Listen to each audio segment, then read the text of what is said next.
Cessna will make you a pilot for $2,990 guaranteed. The ad got results.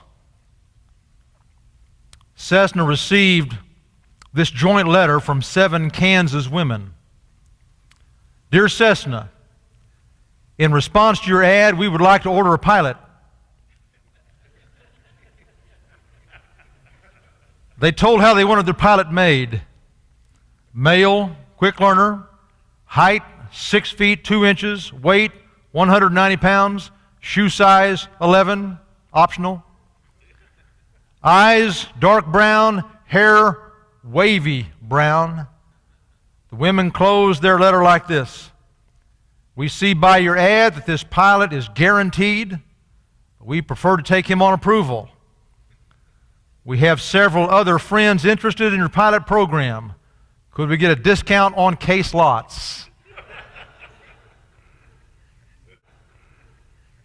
Well, I don't think Cessna was able to deliver on their promise to make a pilot for $2,290. Neither am I going to be able to be good on a promise to make you a thriving deacon ministry. But what I can do is spend some time telling you how we do this. Pastors, deacon chairmen, deacons, I want to spend some time talking to you about how we have put this together and how we carry this out and why this works for us. So find your workbooks and open them with me now to session number 2, How We Do Deacon Ministry. Here's the question. Where do we start? How do we get this going? This just really isn't the way we've done it in the past, or we've tried this in the past and it really hasn't gotten off the ground. How do we get this started? Well, the DNA of our deacon ministry is written into our bylaws. All of us have governing documents. You have governing documents, I have governing documents.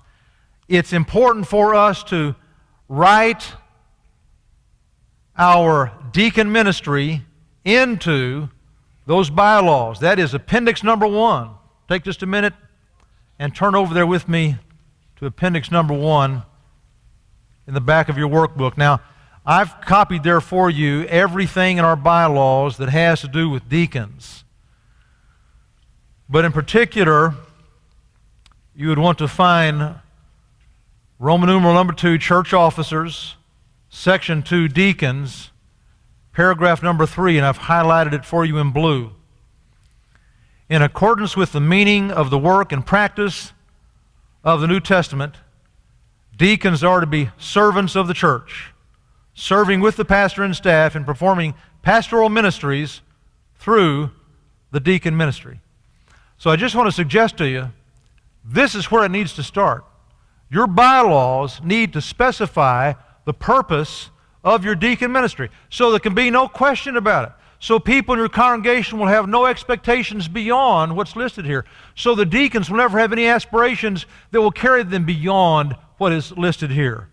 Create a culture of ministry in your congregation, a DNA of deacon ministry, by writing it into your bylaws. Go back and talk to your committees and get that started. With us, deacon ministry is instilled in each new deacon through our deacon election process. By this I mean the very process by which we elect deacons communicates to them what is going to be expected from them. It communicates to the church every time we do a deacon election. It reinforces to the congregation what it is deacons do. Here's how we begin our process. A letter is sent to every male church member who is at least 25 years old, who has been a member for at least 18 months, announcing the upcoming election. That is listed for you in Appendix 2. That's a copy of the actual letter that we sent out last time we did our deacon election. A few things I want to point out to you. The top of the letter, I try as best I can to clearly communicate to all the men receiving this letter the process. I want them to know, blow by blow, date by date, step by step, how we're going to go about this process. The bottom half of the letter, I'm informing all the men of our church what our deacon ministry is and what it is not.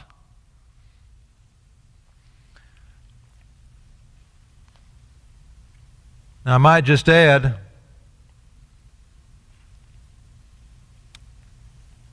as you look at this letter, I mentioned that we send this out. It's contained in the first paragraph of the letter. We send this out to men who are 25 years old or older, who have been members for 18 months or more. Since the church calls deacons, not God, since the church calls deacons, as long as we are embracing the deacon qualifications set out in Acts chapter 6 and 1 Timothy chapter 3, we have some wiggle room as a church to kind of add some of our own definitions there. And these are two of them. In this congregation, our stipulations are, we have an age stipulation and a church membership duration stipulation.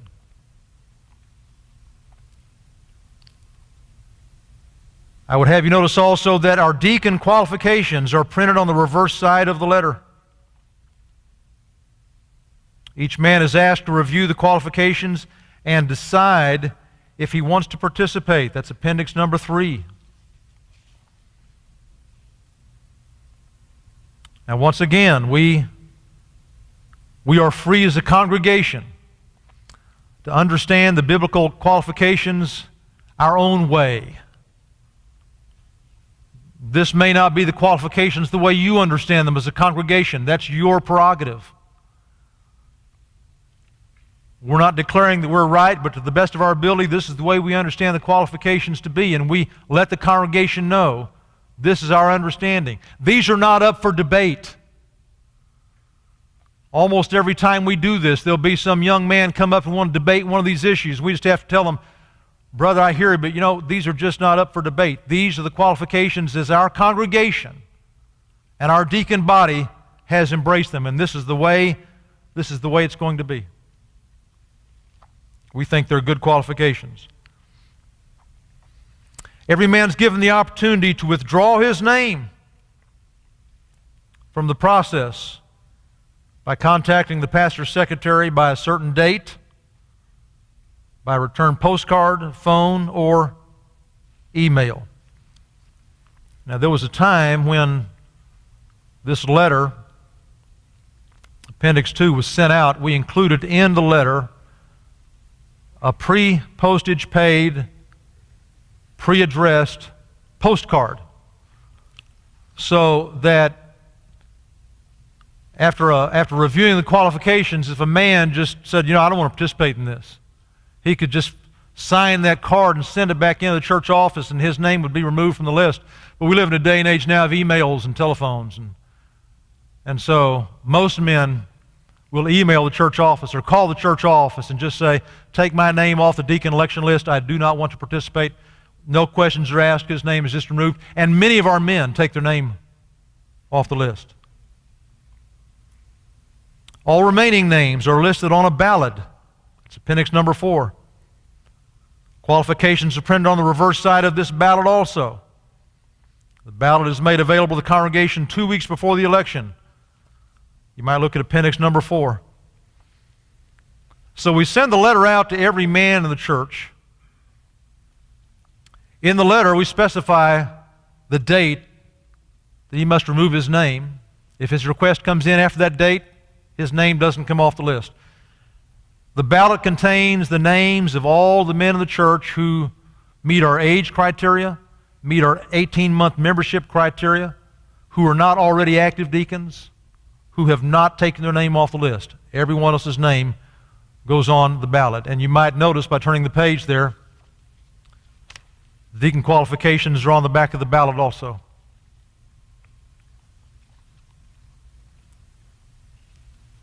Everyone has ample opportunity to review the names and review the qualifications.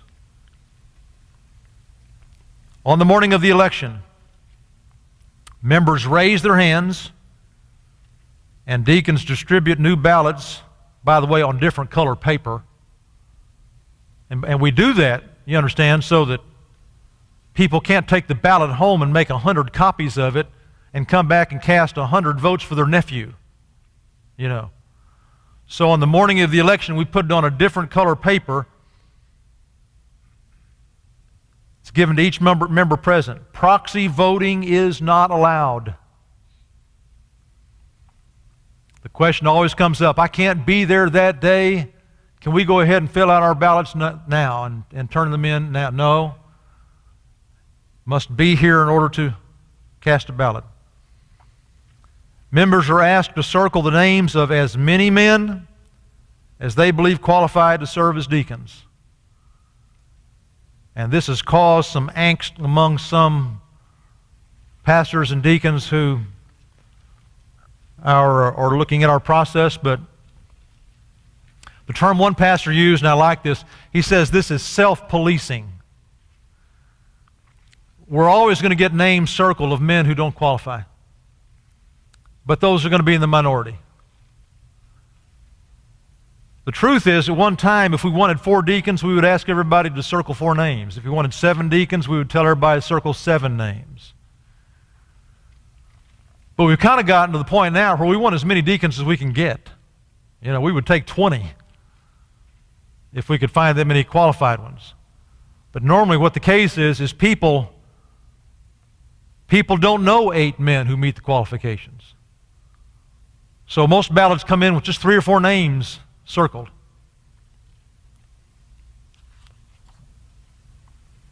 As they exit, members drop their ballots in boxes held by deacons standing at the exits. That afternoon, the deacon election committee, which is made up of 3 deacon officers, which is all we have, and 3 other deacons appointed by the chairman, and they tally all the votes, and they destroy the ballots. Now, these next few items have to do with the work of that deacon election committee. There is normally a cluster of names at the top of the tally sheet. Names below the cluster are disregarded. It's been our experience the Holy Spirit kind of ensures that toward the top of that tally sheet there's a cluster of men's names that separate themselves from those below it. We disregard all those below the cluster and give attention just to the names at the top. Based on personal insights, either the pastor or the deacon election committee may remove candidates from the cluster of names with no questions asked. Let me tell you what this is about. I know, as pastor, I know things about folks in the church that the rest of the membership doesn't know. If there is a man's name is at the top of the list, and as pastor I just happen to know that he and his wife have filed for divorce, I'm not going to announce that. I'm not going to talk about that. I'm not going to spread that around, but I am going to say, you know what, guys? It's not a good time for this man to serve as deacon. Let's take his name out of the cluster. Or this deacon may be mortal enemies with a deacon that's already serving. So I'm not going to talk about those things. I'm just going to say, fellas, you know what? This is a good man, but this probably isn't a good time for him to serve as deacon. All the other members on that election committee have that same freedom. And I learned this the hard way. If one of those men says, Pastor, I've just got to check in my spirit about this man. Is it all right if we take him off the list? Absolutely. Don't need to know why. Take his name off. That process has served us well. The deacon election committee divides into 3 teams of 2 men each and visits in the home of each remaining candidate. Now, I'll tell you why we do this. This may be the only opportunity we get into this man's home before he's elected deacon. This may be the only time we get to see the interaction between him and his wife. May be the last opportunity we have to visit with the wife, and she's an important part of this process. Each candidate is read the deacon qualifications again and asked if he qualifies. Now, the way this happens is they carry that list of deacon qualifications out there, and after some niceties and some visiting, the election committee will say, let us just read these qualifications one last time. And so they'll read them right off the list, and then they'll ask, without telling us, is there any reason on this list of qualifications that you would not feel comfortable serving as a deacon? We give that man one last opportunity to say, you know what, I think I'd rather not. Each candidate has read the deacon commitment and asked if he is willing to sign it. Let's go to appendix number 5. This may be one of the things that we do that is new to you. I want you to look at this. Appendix number 5.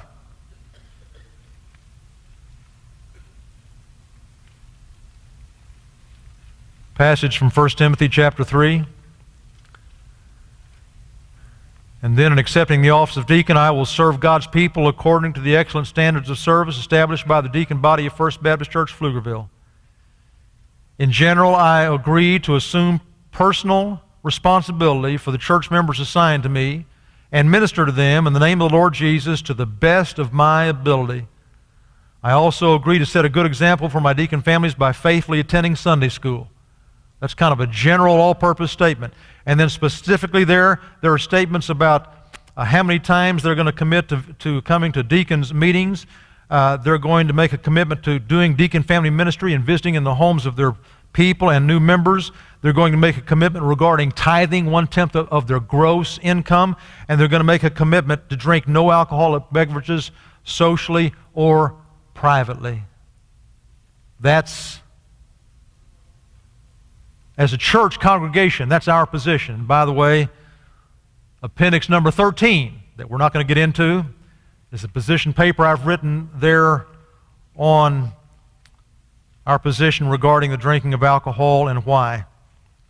I might just add, our deacons are not the only ones to sign these kind of commitments. Every ministry leader in our church signs a similar kind of commitment. If they're worship leaders, if they're teachers, from nursery on up, all of them have to sign a similar kind of lifestyle commitment. But this is one of the reasons why our deacons are so involved in our work. Qualified and willing candidates are then announced to the active deacon body. No other names are shared. Election committee work is respected as confidential. In other words, these men are not asked about any of the other names that were on the list or what their rankings were. New deacons are installed at a church-wide ordination and installation service. Now, you may have questions about this process. I would ask you to hold them until our Q&A session here in just a few moments. But you can see why from the very beginning our deacons and our congregation have this unction.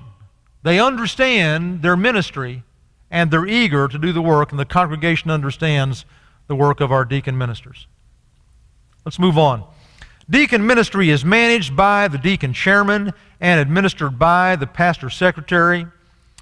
We have been fortunate to have a long string of committed deacon chairmen. Our deacon officers are elected every year. They are allowed to serve 2 years in a row, but then after that they have to rotate off. But our deacon chairmen have all done a wonderful job administrating the deacon family ministry.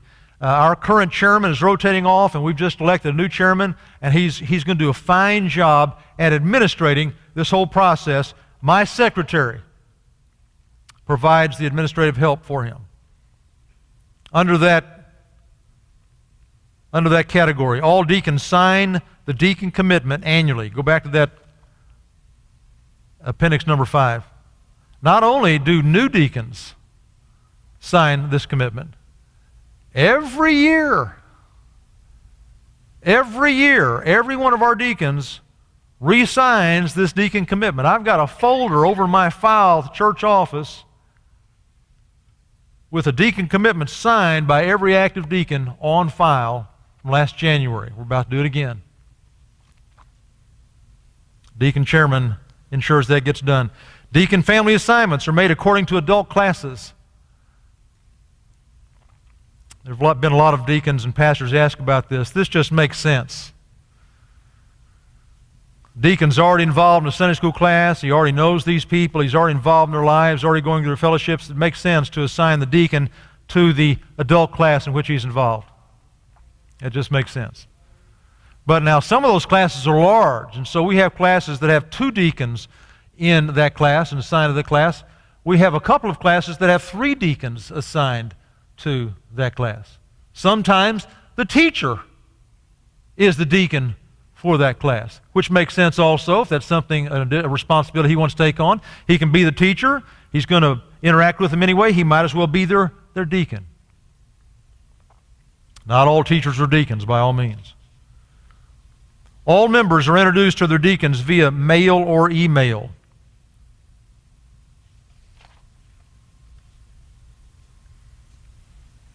New members are assigned to a deacon in the pastor's new member letter. That's Appendix 6, if you want to take a moment and look at that. This letter goes out to everyone who joins our church, no matter how they join our church. There in the 3rd paragraph, your deacon is Joe Deacon. We actually have a man named Joe Deacon. No, we don't. Your deacon is Joe Deacon. Listen to this. He will be contacting you within the next 3 weeks to get acquainted with you and to make himself available to you if you have any needs. That's why we said every deacon has 3 weeks to get in contact with his families. We're going to show you how that's followed up on here in just a moment. The deacon is introduced to new members who've been assigned to him via an email from the pastor's secretary. Look at appendix number 7. Appendix number 7 is the email that goes out to the deacon. The thing that's important for you to see here, and we didn't include it, but do you see the attachment? As this email goes out to the deacon saying this person has been assigned to your family, a photograph of that person is attached. We take pictures of all of our new members on the spot, and that photograph is sent out to the deacon so that he knows what his new family looks like. The deacon has 3 weeks to visit each new member assigned to him.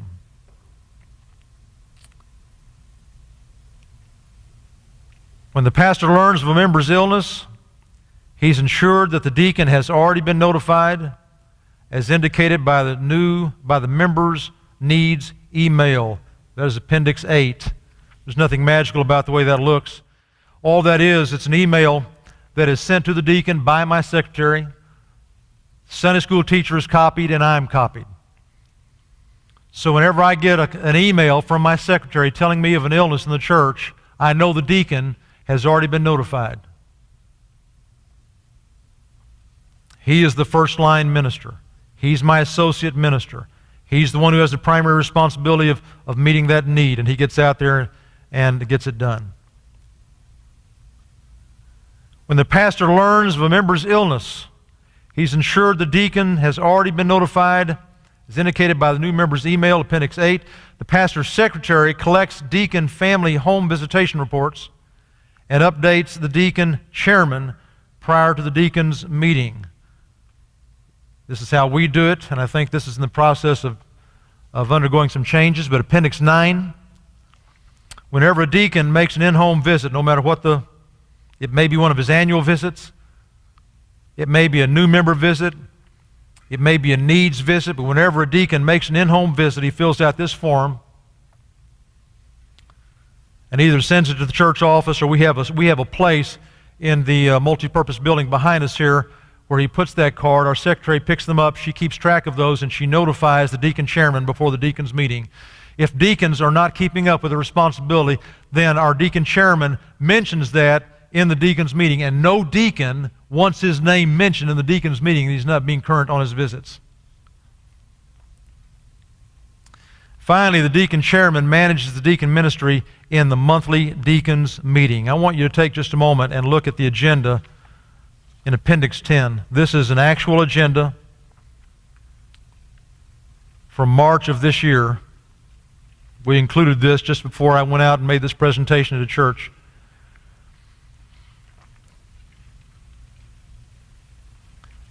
What I want you to notice here is there's an absence of any business being conducted.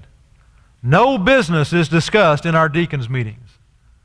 Our deacons meetings are not pre-business meetings. In fact, sometimes just out of curiosity, business is brought up and someone will call foul. No, that's business. That's none of our business, and we're not going to talk about that in the deacons meeting. No business is discussed in our deacons meeting. Prayer room assignments are made. Lord's Supper is discussed. Names of new members who have been contacted or not being contacted by their deacon. Comments regarding deacon visits. Men are praised and admonished. Update on the Acts 6:1 ministry. I get to make some comments there. I try to hold that to a minimum. Look down at the bottom. Prayer requests. Here's where the deacons are coming to the deacons meeting, bringing with them needs from their families. And as a deacon brings a need to be prayed for among the deacon body, that deacon will fill out a card. We have these cards. We bring them with us to the deacons meeting. He fills out a card to that person, and then he sends it around the room, and all the other deacons sign it. So that as we conclude the meeting, many, many cards are sent out to all the people who were prayed over that night, signed by all of our deacons. I want to share with you